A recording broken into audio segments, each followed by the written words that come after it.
آپ نے فرمایا کہ میں نے ڈینٹ لگایا الطاف صاحب کو یا متحدہ قومی موومنٹ کی یا اس زمانے کی مہاجر قومی موومنٹ کو.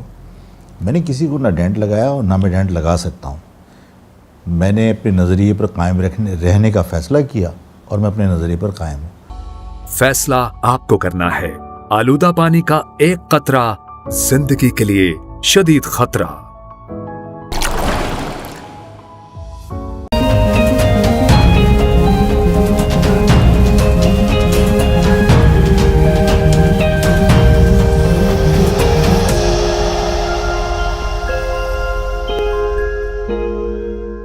بسم اللہ الرحمن الرحیم. السلام علیکم. تھنک ٹی وی کے ساتھ صابر علی حاضر ہے.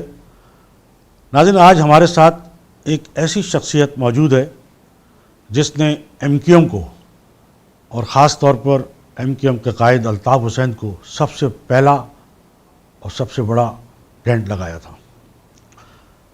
میری مراد آفاق احمد سے ہے، جنہوں نے جب ایم کیو ایم اپنے پورے عروج پر تھی اس وقت ایم کیو ایم کے قائد الطاف حسین سے اختلاف کیا، اپنی الگ جماعت بنائی ایم کیو ایم حقیقی کے نام سے، اور اپنی سیاست کا ایک نیا سفر شروع کیا.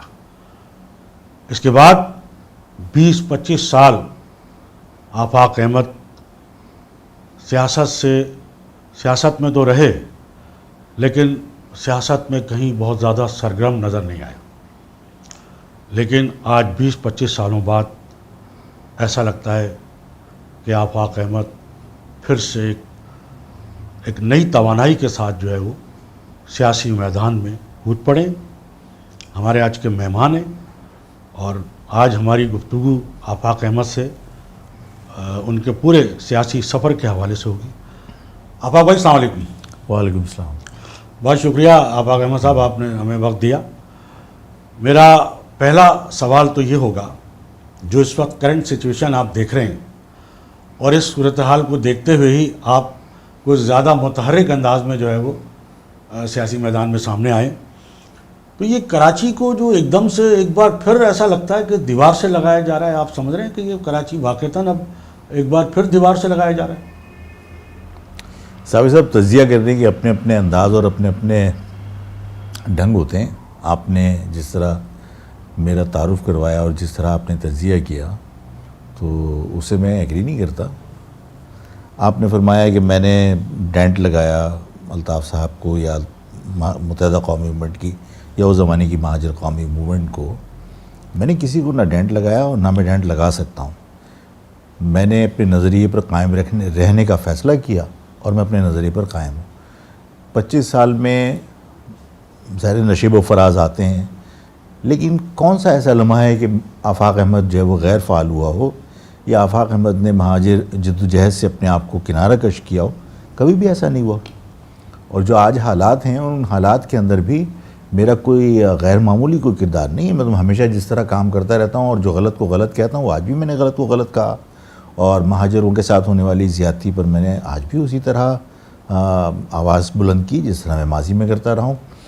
تو جو صورتحال جس طرح آپ نے جس صورتحال کا جائزہ لیا یا تجزیہ کیا وہ مناسب نہیں ہے.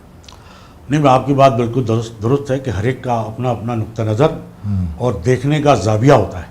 تو آپ یہ کہتے ہیں کہ آپ نے ڈینٹ نہیں لگایا، لیکن یہ ساری دنیا جانتی ہے اور جو صورتحال تھی. لیکن بہرحال آپ کا ایک اپنا مطمع نظر جو ہے وہ اپنی جگہ بالکل درست ہے کہ آپ کا یہ کہنا ہے کہ آپ مہاجر نظریے پہ قائم رہے. تو اس میں کوئی شک نہیں ہے کہ آپ آج بھی ان 20-25 سالوں میں بھی کم از کم ایم کیو ایم نے اپنے آپ کو مہاجر سے متحدہ کیا، اور اختلافات کی وجوہات تو اور بہت ساری بھی ہوں گی، لیکن آپ نے میرا خیال ہے کہ اس کو بڑی وجہ قرار دیا اور اس نظریے پہ آپ جو ہے وقت تک کھڑے. بالکل آپ کی بات صحیح ہے اور ہر ایک کا اپنا اپنا نقطہ نظر ہے اور بالکل ہر ایک کو یہ حق ہے کہ وہ اپنی رائے، اپنا تجزیہ اور اپنے نقطہ نظر سے جو ہے وہ چیزوں کو دیکھے. بہرحال آج جو صورتحال بن رہی ہے، آج ایک بار پھر مہاجر ایسا لگتا ہے کہ وہ جو جس وقت ایم کیو ایم کا قیام عمل میں آ رہا تھا اس وقت جو مہاجروں کے ساتھ زیادتیاں ہو رہی تھیں، جو ناانصافیاں ہو رہی تھیں، جو ایک محرومیوں کا ایک بہت بڑا جسے کہتے ہیں کہ وہ بن گیا تھا، اور اسی وجہ سے ظاہر ہے کہ ایم کیو ایم وجود میں آئی.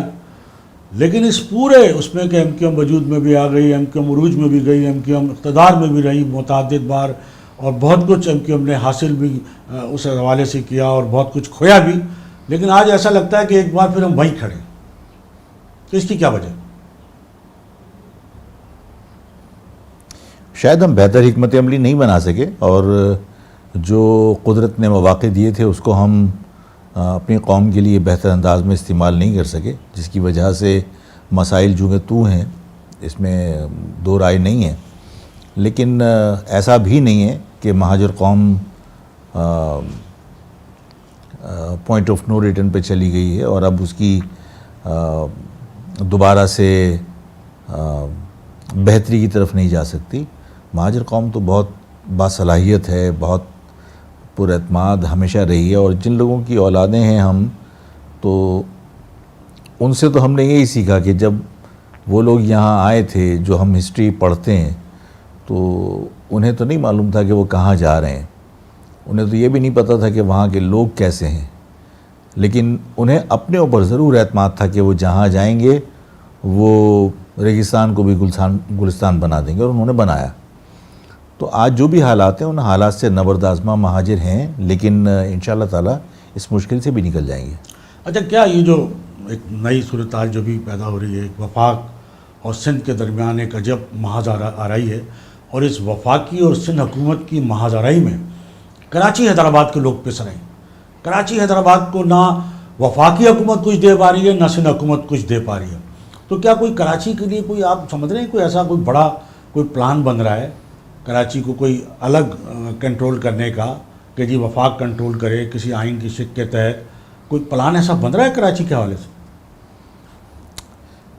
مجھے لگتا ہے کہ یہ سب گما گوں کی کیفیت میں ہیں، اور اگر وفاق کو اس بات کا یقین ہو کہ وفاق نے کنٹرول کرنا ہے، تو آج وہ جس طرح کراچی کو نظر انداز کر رہے ہیں وہ نظر انداز نہیں کریں.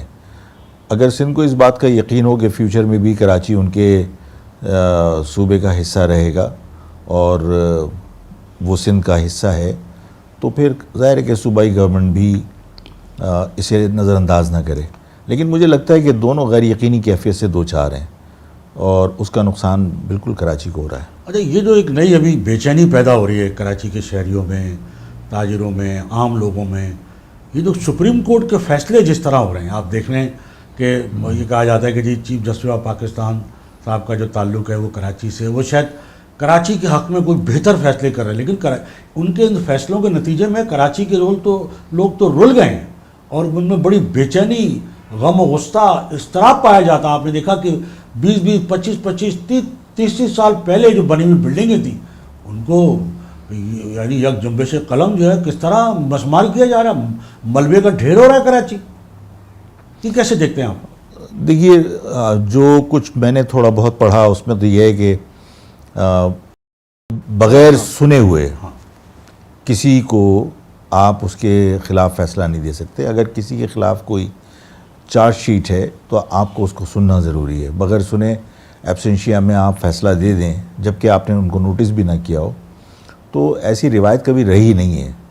لیکن اگر ہم یہ مان بھی لیں کہ غیر قانونی تعمیرات تھیں، اور یہ کہہ کر غیر قانونی قرار دے دیا جائے کہ کیونکہ Sindh building control authority SBCA یا KDA یا ریونیو ڈپارٹمنٹ کرپٹ ہیں اور وہ رشوت لے کے ناجائز کام کو جائز کر دیتے ہیں، تو میرا خیال ہے کہ جب ان اداروں کی کریڈیبلٹی ختم ہو جائے تو پھر سپریم کورٹ کو ساتھ میں ایک ڈیسیژن یہ بھی لینا چاہیے کہ ایک عام انسان جو کنسرن ڈپارٹمنٹ سے اپنے ڈاکومنٹس کی یا خریدنے سے پہلے ان ڈاکومنٹس کی ویریفیکیشن کرواتا ہے، اور ان کی ویریفیکیشن کے بعد ان کے NOC کے بعد وہ انویسٹمنٹ کرتا ہے، تو اس ایک عام آدمی کا تو کوئی غلطی نہیں ہے. بالکل. تو اس کے اس نقصان کا ازالہ کون کرے گا؟ سپریم کورٹ کو اس کا نوٹس لینا چاہیے. اور دوسری بات یہ کہ سپریم کورٹ کو جب یہ سپریم کورٹ کہتا ہے کہ SBCA کرپٹ، آپ کے ادارے کرپٹ، اور وہ پیسے لے کے ناجائز کام کو جائز کر دیتے ہیں، تو ان کی کریڈیبلٹی ختم ہونے کے بعد سپریم کورٹ کو ان اداروں کو ختم کر کے کوئی ادارہ خود قائم کرنا چاہیے. اپنے ہاں کوئی کمیٹی بنا دیں تاکہ لوگ سپریم کورٹ سے جا کے NOC لے لیں کہ بھئی ہم یہاں انویسٹمنٹ کرنا چاہتے ہیں، تاکہ ان کی انویسٹمنٹ تو سیکیور ہو. اور آباد نے ابھی میٹنگ کی ہے اور ظاہر ہے کہ ان کا کہنا درست ہے کہ اگر یہی حالات رہے تو یہاں کوئی انویسٹمنٹ نہیں کرے. اچھا دیکھیں نا، جیسے بلڈنگ کنٹرول ہے یا کے ایم سی ہے، اچھا جو افسران اس وقت جو بلڈنگیں توڑنے میں سپریم کورٹ کے حکم کا بہانہ بنا کر پیش ہیں، تو بنوانے والے بھی تو وہی ہیں. یعنی اس شہر کو جو یعنی جتنی یہ غیر قانونی تعمیرات ہوئی ہیں یہ کس نے کروائی ہیں؟ اچھا چیف جسٹس صاحب نے ابھی تک بلڈنگ کنٹرول اتھارٹی یا کے ایم سی، یہی ذمہ دار ادارے ہیں، ان کے کسی افسر کے خلاف اب تک کوئی کارروائی نہیں کی ہے. اور آپ دیکھیے جب اتنی کتنا آپ کے خیال میں کہ لاکھوں کروڑوں روپے اربوں روپے خرچ نہیں ہوئے ان بلڈنگوں کے بنانے پر، کتنا مٹیریل ملبے کا ڈھیر بن گیا. دیکھیے اربوں روپے کا جو نقصان ہے وہ اپنی جگہ پر ہے، لیکن اس قسم کے اقدامات سے جو انویسٹر ہیں ان کا اعتماد خراب ہو رہا ہے، جس کی وجہ سے کراچی میں انویسٹمنٹ نہیں آئے گی. دیکھیے کراچی میں اگر انویسٹمنٹ نہیں آئے گی تو جاب اپرچونیٹیز گریجولی ختم ہونا شروع ہو جائیں گی. اگر جاب اپرچونیٹیز ختم ہوں گی تو لالیسنس ظاہر بڑھے گی، تو یہ شہر تو تباہی کی طرف جا رہا ہے. بجائے اس کے کہ یہاں پر ایسے حالات پیدا کیے جائیں کہ لوگ یہاں انویسٹمنٹ کریں آزادی کے ساتھ، اور یہاں جب انویسٹمنٹ ہوگی تو جاب اپرچونیٹیز نکلیں گی، جو کرمنل ایکٹیویٹیز ہیں، جو اسٹریٹ کرائم ہے وہ کنٹرول ہوگا، اس لیے کہ روزگار لوگوں کو ملے گا. تو کوئی مجھے نہیں لگتا کہ کوئی شوقیہ ڈکیتیاں کرتا ہوگا. ہو سکتا ہے کہ کچھ لوگوں نے اپنا پروفیشن بنا لیا ہو، لیکن بہت سارے لوگ بحالت مجبوری کر رہے ہوتے ہیں. تو اللہ تعالیٰ ان کو بھی ہدایت دے. لیکن اگر ہم ایسے حالات پیدا کر دیں کہ لوگوں کو روزگار ملے تو شاید یہ چیزیں بھی کنٹرول میں آئیں.